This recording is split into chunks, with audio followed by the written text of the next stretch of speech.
In the serene foothills of the Himalayas, a skilled potter faces constant ridicule from his envious neighbor. Discover how he learns to bear with scorn, transforming adversity into his greatest strength, much like the steadfast mountains themselves. In a small, picturesque village nestled in the foothills of the majestic Himalayas, where crisp mountain air carried the scent of pine and distant monasteries chimed with prayer bells, lived Rohan, a 32-year-old master potter.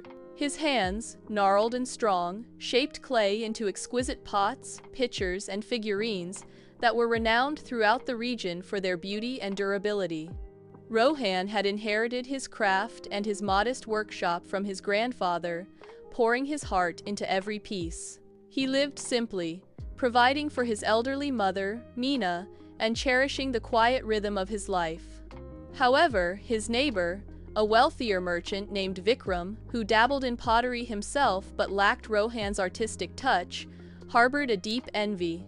Vikram's pots were often crude, yet he frequently boasted about his success and mocked Rohan.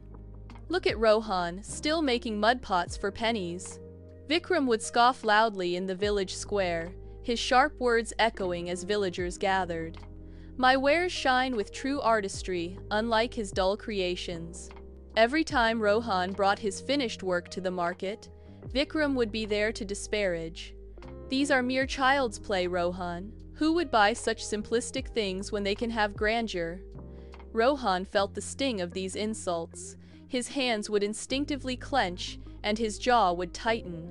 Yet he always remembered the words of his grandfather, whispered to him while they shaped clay by the river. "The earth endures the pickaxe and the shovel. It gives tirelessly even when torn. Be like the earth, my boy. Let their words pass like the wind over the mountains." One harsh winter, a sudden landslide, triggered by incessant rains, partially collapsed Vikram's workshop, burying many of his finished pots and his precious kiln. Vikram, arrogant as he was, found himself in a desperate situation, with no way to fulfill his orders for the upcoming festival. He saw Rohan, diligently repairing a crack in his own workshop wall, seemingly unaffected by the general distress.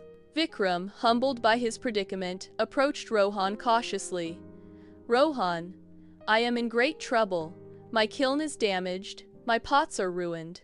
I have orders to fill, and no way to make them." His voice was uncharacteristically soft, laced with desperation. Rohan looked at his rival, seeing not the scoffer, but a man in distress. He thought of his grandfather's words about the earth's boundless capacity to bear. Taking a deep breath, he said, "Your loss is great, Vikram. My kiln is small, but it is ready. We can work together." Villagers watched in amazement as Rohan, the very man Vikram had relentlessly mocked, offered his workshop, his tools, and his own time.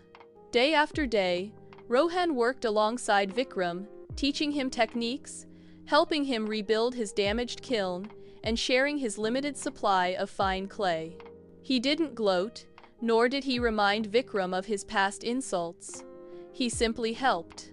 As the festival approached, Vikram's orders were not only fulfilled, but his pots, made with Rohan's guidance, were of a quality he had never before achieved.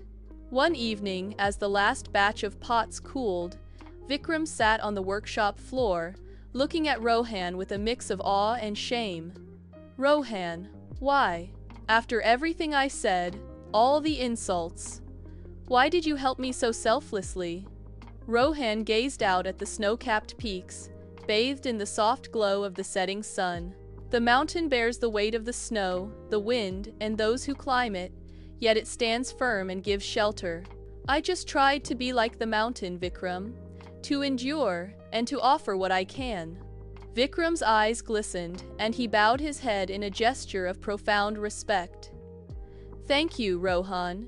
You have taught me a greater lesson than any clay ever could." From that day forward, the rivalry ceased. Vikram became Rohan's most ardent supporter, often seen helping him at the market, praising his work, and even sending customers his way.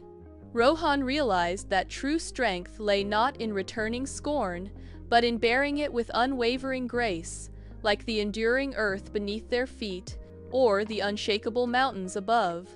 Moral: true strength lies in patience, forgiveness, and enduring those who scorn you, just as the earth bears the weight of all who walk upon it, and the mountains stand firm against all elements. Humorous touch.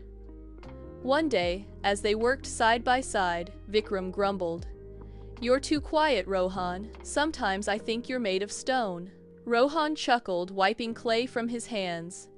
"And sometimes, Vikram, I think you're made of thunder."